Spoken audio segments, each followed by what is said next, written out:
and welcome to the Nexus for issue 160 of the Star Trek Starship collection. We are looking at the United Earth Sarajevo. It's a transport ship. It's actually a really nice size. We'll have a little look at the ship in just a moment. But first, let's go through the magazine. We've got a really nice view of it just here. The Sarajevo. It's got 20 crew, warp free, phase cannons. We have a bit of in-universe information. The model that we've got is the ship that helped escort or welcome Enterprise back from the Xindi attack. It appeared later on in season 4 as a transport ship for the creator of the transporter.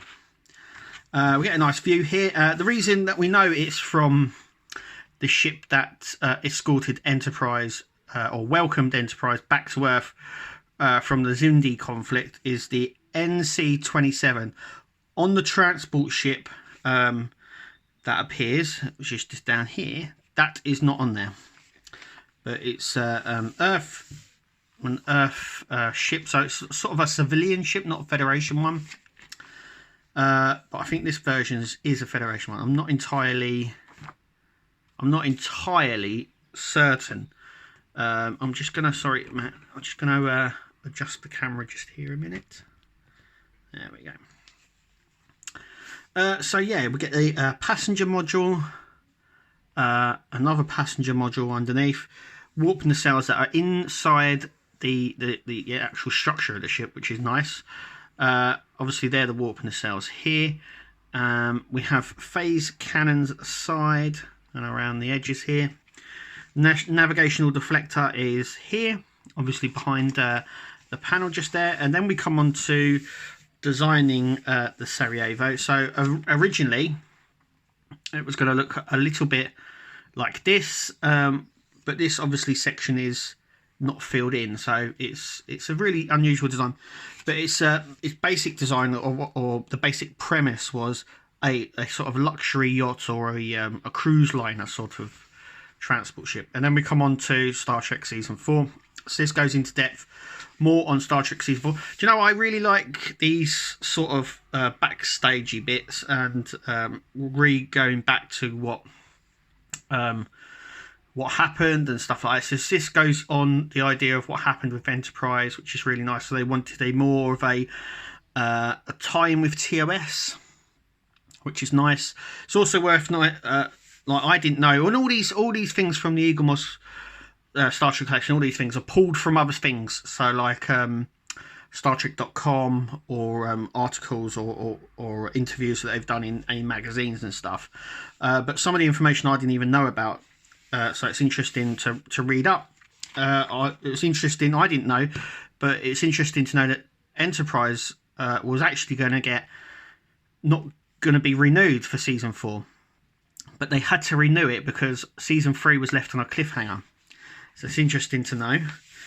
It just goes on mainly what season 4 is about and how it was written and what they wanted as well when the show ended. And also it goes into depth that they actually like a few of us. I liked These Are the Voyages, which was like a next gen tie-in. But obviously the writers and that said that they didn't, and I know a lot of fans didn't, but I did. Obviously we'll be doing issue 161, The Void Ship, just here, from the episode, I do believe it's from the episode Night, from Voyager. Really nice top view there. So let's take a look at the ship. There is the ship right there. We'll get it all out. It's the first thing you get is how big it is. It's a really nice size. I really like the size of it. It's just really interesting. Let's pop the stand out. There we go.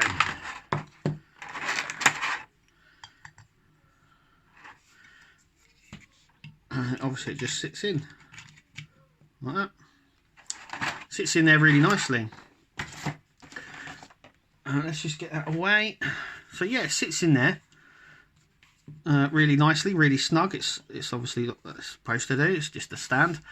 But yeah, so detail wise, it's, do you know what, I'm loving the nacelles here. They're obviously see-through plastic. Also the Bussard collectors are as well. Underneath, I mean, it could have been like a Federation ship even from underneath. Look, if you took off, even if you actually left that module there, I mean, it could have been that way up.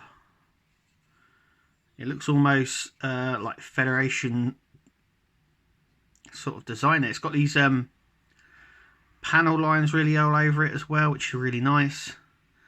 On the underneath, we've got light there. We get a lot more patterning on the top. We've got a grille there. We've got, I think these are the impulse engines up here. These are the engines. So the idea is that this can detach from this section and sort of go into a planetary atmosphere, which is interesting. Obviously, we never saw that. NC-27 there. It's really nice. It's a really nice size. I mean, you know, I love when we get the standard size ships and they're quite big.